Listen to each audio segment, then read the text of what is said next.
Which is better, embassy track or university track? Let's demystify this topic for today's video, and let me share with you my thoughts about the two tracks under the Global Korea Scholarship Program, which is the embassy track and the university track.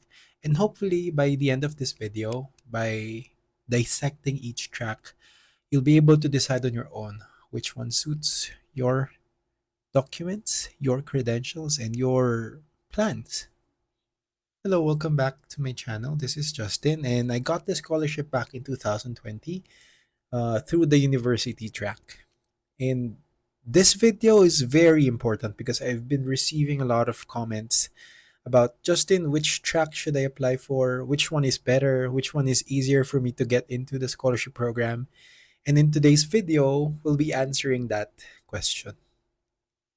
I mean, hopefully. So, the Global Korea Scholarship Program has two tracks, embassy track and the university track. So, by the name themselves, you'll be able to discern the difference of the two. Embassy track, you submit your documents directly to the Korean embassy. University track, you submit your documents directly to the Korean university of your choice. And one thing is similar. For both tracks, you have to submit the hard copy of your documents. There are instances where in the university would allow you to submit email, but most of the time, almost 95% of the time, it's the hard copy. And I think that's one of the similarities between the two. And for the two tracks, they also have different number of slots. And take that into consideration when choosing a track for your choice because it will greatly affect your chance of passing. Consider this. For the embassy track, they only have 4 slots. But for the university track, they have 8. So you have higher chance by number, if you're just basing it on number, if you got selected or apply, if you select and apply through the university track instead of the embassy track. And I hope it's just that simple, but technically it's not.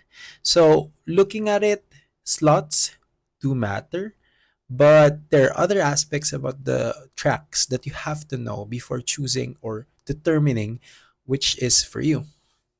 Let's begin with the embassy track because I think this is one of the types of track that is readily available for almost 80-90% of you applying for the scholarship program, because part of the caveat for the scholarship program is for you to submit your documents to the embassy, the Korean embassy in your home country. And then if you don't have a Korean embassy in your home country, then I think the embassy track is not an option for you at all.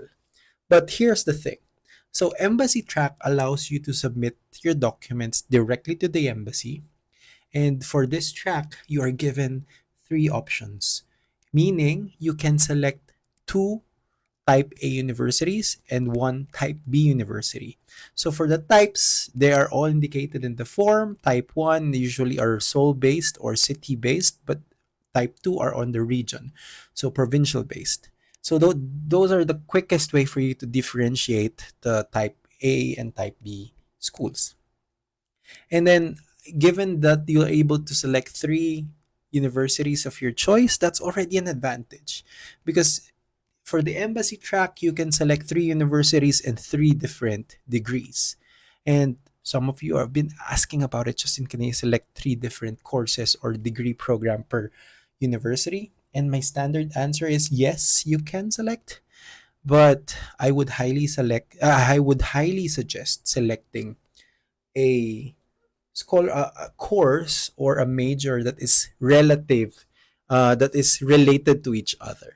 So, for example, for university one, I'll choose probably related to business. For example, university two, I'll be choosing something related to human resource, and then probably number three is about related to, let's say, organizational psychology or organizational behavior, something like that.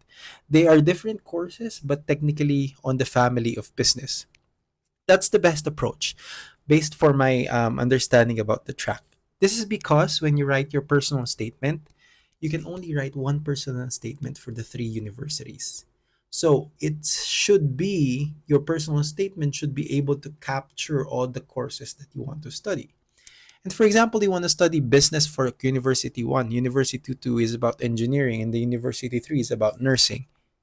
Good luck consolidating the thoughts between these courses and probably coming up with a solid point, like proving your point that you will should be given the scholarship program. I mean, they'll be able to see with the selection of with selecting courses, you cannot even solidify your choice. What more with the other aspects of the selection process, or your how you decide? That could be a negative thing. So I highly suggest choosing courses on just one family or same department. That's the best for, I guess. And then part of the embassy track that I really like is, mm, if you fail the embassy track, you can actually submit your documents, catch up, and probably apply for the university track. So this is something that is probably not most of you don't really know about this, but for the scholarship program, you can actually apply for the university track if you fail the embassy track. So there is still a time for you to be able to catch up as long as you have the documents, and that's something I highly suggest doing, especially if you really want to get the scholarship program. So something also positive about the embassy track is that if you are selected by the Korean embassy in your home country as their chosen student, you are already 60-70% sure to be a scholar here in South Korea. What do I mean by this? If you are selected by the embassy, meaning they are prioritizing your application for the scholarship program, that's one. And then they will submit your documents to the Korean embassy, to the Korean universities of your choice. And then these universities will then assess you if they'll accept you or not. So it's 60% possible, because if just one, only one university accepts you, you'll guarantee the slot. Two, now you have a choice. Three, better, you have the choice. But if unfortunate case that you failed all three universities, actually you'll be rejected from the scholarship program, even if the embassy selected you as their own student or their selected recommended applicant. That's why for the embassy track, they usually include waitlisted students just in case these things happen. And unfortunately, these cases of you submitted your documents through the embassy track, you are selected by the embassy, but the universities of your choice did not select you back. These things happen. And I know some people in the past that experienced this, and that's part of the application process. So again, having the opportunity to select different courses, different schools, different universities is already an advantage. And it's more of a shorter application process in terms of viewing it that way. That when the university of your choice selected you after being selected by the embassy, you're a guaranteed slot for the scholarship program. But here's the downside. Since it's the more accessible track, expect the top students from your country to apply for this scholarship program through the embassy track, because they'll be able to be filtered and compete against the other applicants. And then imagine that it's easier for them to be able to get into the slots for the embassy track if they have the credentials, the Korean language training program, the extracurricular activities. The embassy will be weighing all of these things and probably deciding who's the best fit. And think of it this way: if you're not the best student, most of the time, or probably it's likely that the embassy will not be selecting you if you're not the best. That's why there is this stereotype, especially in the Philippines, like only from the top universities that apply through the embassy track are selected. And then those who are not on the top universities are usually rejected. But it's not always the case, but that's just the stereotype. And don't worry if you're not from the top school. As long as you are well packaged, your documents are succinct but very coherent, I think you still have a chance. And if you want help in terms of packaging your application, I have a paid subscription. I have some students already there who are writing their essays based on the comments I provided, probably also creating a more advantageous scenario for them in terms of the documents they have to prepare, which is very important for the Global Career Scholarship Program. For my recommendation, who should go to the Global Career Scholarship Program Embassy track?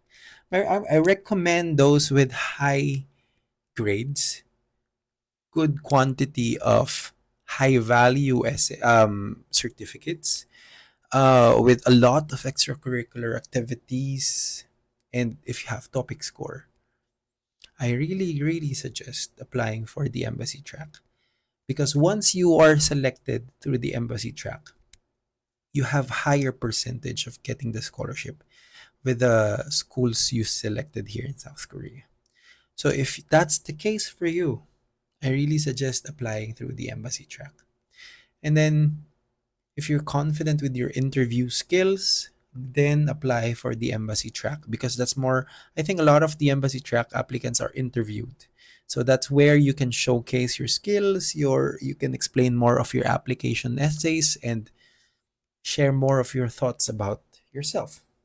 Let's now move on with the track I used to apply for the scholarship program and that got me the scholarship back in 2020. So the university track is very important in terms of applicants who have a clear vision of where they want to study here in South Korea. So again, the idea for the university track is you submit your documents directly to the university here in South Korea. They will completely assess all documents received from all students around the world, and then they will select probably around 10 to 15 to 20 students. And these students in the list will be submitted back to the NIIED for further assessment. So comparing the number, it would look like that it would appear that the university track is disadvantaged compared to the embassy track, because only one school, you can only select one school.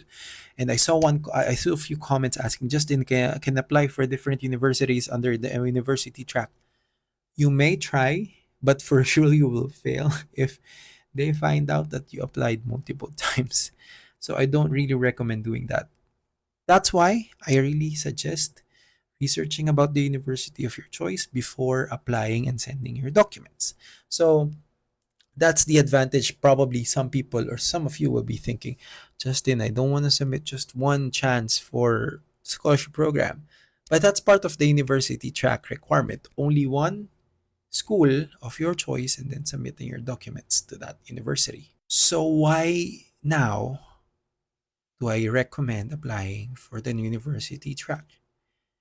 If you are so sure about the university that you want to apply to, for example, I'm really certain that I see myself graduating from Han University, completing this specific degree and getting the 4.5 GPA by studying hard. If you already envisioned yourself for that specific university, I highly suggest apply to the university through the university track. And this is advantageous for you because, one, the contents of your personal statement and statement of purpose can now be specific to the university of your choice. The courses that you will take, the professors from that university, the different cultural activities in that university, you can input them in your personal statement. Second, if you're able to really select a university of your choice, you can also adjust the tone of your essay. So, for example, if you see that the university values humility, probably that could be a tone for your own personal statement. Or if they value excellence, then include all instances wherein you showed excellence in your life.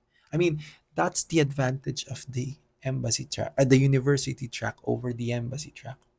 You can now be more specialized and you have identified the niche, then that's where you can do it, the university track. And then that's where it is advantageous if you have contact points from that university. Do you know students working and studying there? Do you know professors teaching there? That's also a starting point for you to decide, and probably a good strategy if you really want to apply through the university track. So if you are certain with the school, you know some students in that school, you know some professors in that school, your values align with that specific school in South Korea that you like. These people, I highly suggest applying through the university track because it's easier for them to be able to package themselves aligning with what the university is looking for and what the university offers. So that those are the things that you should be considering. Again, choosing the track can actually make or break your application. And then that could something be the reason why you will get the scholarship or why you actually failed the scholarship. That's why it's very important for you to think. And Justin, which track do you recommend? I will not be recommending any track for you, each one specifically, but this is my general recommendation. Embassy track, if your grades are good, everything is of high value, your personal statement you can write well, you can do interviews well, and then if you want to have more choices for the schools, go for the embassy track. If you think you're competitive enough, go for the embassy track. If you think that I can fit well with three different schools, go for the embassy track. But again, if you see yourself just for one university, you're certain with that university, you have a specialized course, you have a specialized niche, go for the university track. It's up to you, but these recommendations, these suggestions can really help make or break your application. Again, I don't want you to fail just because you failed to package yourself well, or you failed to select the universities of your choice, or you failed to include certain documents. I have a paid subscription program for one-on-one coaching. Probably there's also included interview tips on that. These things are very important because aside from selecting the track, the interview is another aspect, the document is another aspect, and there's so many things that's included in the scholarship package, the scholarship program, that you have to really understand. And I hope with this video we're able to learn about the difference between the two, which one suits you well, and where you should be deciding to apply for the Global Career Scholarship Program. Till then,